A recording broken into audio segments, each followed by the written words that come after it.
Welcome to this explainer on the SEBA Class 9th and X General Mathematics Syllabus. Staring down an entire year's worth of math can honestly feel like looking up at a massive, impossible mountain to climb. But today, we're taking that official and, let's be real, slightly intimidating board curriculum and transforming it from a daunting list of chapters into your strategic, step-by-step blueprint for exam success. We're going to break down exactly what the board expects, what you absolutely cannot afford to skip, and most importantly, how you can maximize your performance. Okay, let's just get right to the point.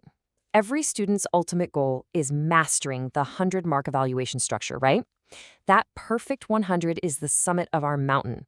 But 100 isn't just handed out. It's meticulously earned across different types of evaluations. So today, we are going to break down exactly how to conquer that number, point by point, straight from the board's own rules. Here's our game plan for this explainer. We'll start with the 100-mark formula, then map out your Class 9 foundation, step up to the Class X next level, figure out how to lock down those internal assessment marks, and finally, finish off with some serious pro tips for peak performance. All right, Section 1, the 100-mark formula. Before you even crack open a textbook, you've got to understand the rules of the game. Your 100 marks are divided into two distinct buckets, a massive 90-mark theory paper and a crucial 10-mark internal assessment. Now, for the theory paper, the board explicitly states you need a minimum of 27 marks just to pass. But hey, we aren't here just to pass, we're here to excel. And notice that a full 10% of your grade is handled entirely internally by your school. That 10%? That's often the deciding factor between a good grade and a truly great one. Moving right along to Section 2. Class IX, the foundation. If you're in Class 9th right now, listen up, because this year is definitely not a warm-up. When you look at the official syllabus requirements, there's a column labeled Units Omitted. Guess what it says? Nil, for every single chapter. So what does that actually mean for you?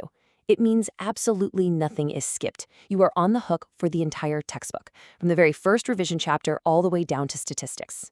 The big takeaway here is that you've got to build an incredibly strong foundation across 6 core units. You're going to start with number systems, getting your head around irrational numbers using visual proofs on a number line. From there, it's into algebra, coordinate geometry, and diving deep into geometry with lines, angles, and circles. Plus, you'll tackle mensuration, we'll get hands-on with Heron's formula for the area of a triangle, and wrap it all up with statistics and probability. If you skip any of these, you're basically leaving a massive, gaping hole in your foundation. Which brings us to Section 3, Class X, the next level. So, you've laid down that solid Class 9th foundation. Well, Class 10 is where you actually construct the house. And spoiler alert, just like last year, the official Class 10 syllabus presents a solid wall of nil under that omitted units column. 0 chapters are skipped for the HSLC exams. This tells us the board expects total, absolute mastery of all 14 chapters. There is no dodging the hard topics if you're aiming for top marks. Now let's talk about how things level up. You've still got your familiar friends, number systems, algebra, geometry, the usual suspects. But the real game changer when you transition to Class X? Trigonometry. It's a brand new unit. It's going to challenge you with trigonometric ratios, identities, like figuring out why sine squared plus cosine squared equals 1, and calculating heights and distances. This is a huge focal point for the final exam, so you really need to carve out dedicated study time to master this totally new branch of math. Okay, let's switch gears a bit. Section 4. Securing internal assessment marks. Let's step away from that daunting 90-mark theory paper for a second. The internal assessment is a straightforward combo, 7 marks for practicals and 3 marks for a project. 10 marks might not sound like a lot in the grand scheme of things, but here's the secret. You have a massive amount of control over these points. This isn't a timed, high-pressure exam setting. This is all about your consistency throughout the year. The best part is that the official board guidelines completely empower schools to run these internal exams in a totally convenient way.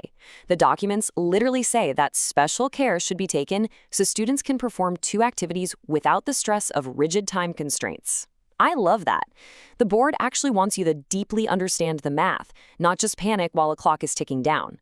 They want you in the math lab, getting your hands dirty with relevant, concrete activities. So to absolutely guarantee you lock in those 10 marks, here is your golden rule directly from the syllabus. You must complete a minimum of 15 practicals over the academic year.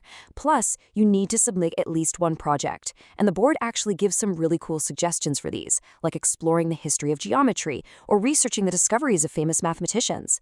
Look, if you knock out those 15 practicals and write a thoughtful project, you literally secure a solid 10% of your final grade before you even set foot in the exam hall.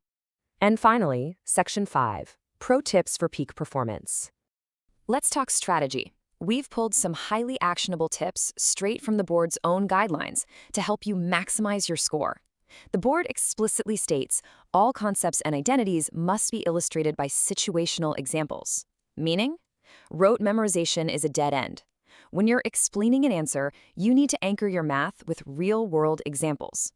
The examiners are specifically hunting for practical understanding, not just robotic, mindless calculation. And here is an absolutely massive pro tip. Do not, I repeat, do not ignore the appendix at the back of your syllabus. Both Class 9 and 10 feature appendices covering proofs in mathematics and mathematical modeling. The guidelines clearly state that these chapters are incredibly important for developing your power of reasoning and mathematical logic. In fact, they recommend discussing these topics in practicals once a week. If the board is highlighting them this strongly, you can bet your bottom dollar that these logical reasoning skills are exactly what separates an average paper from a flawless 100-mark paper. Let's demystify mathematical modeling for a second. It sounds intense, but it's really just a simple 4-step process. First, you set up a hypothesis. Second, you figure out the appropriate model. Third, you actually solve the math. And fourth, you analyze and validate your conclusions in a real-life context. When you master these sequential stages, you naturally develop the exact logical arguments and deductive reasoning that the examiners are actively looking for in your proofs. It's all about demonstrating the flow of your reasoning step by step. So, you've got the blueprint now. You know there are no skipped chapters, you know trigonometry is your new frontier in Class X, and you know those practicals are your hidden stress-free advantage. The board has literally handed you the map to success. The only question left is, knowing just how interconnected this entire syllabus is, how are you going to strategize your math studies this year to lock down that perfect 100? Start planning today, and let's make this your absolute best academic year yet.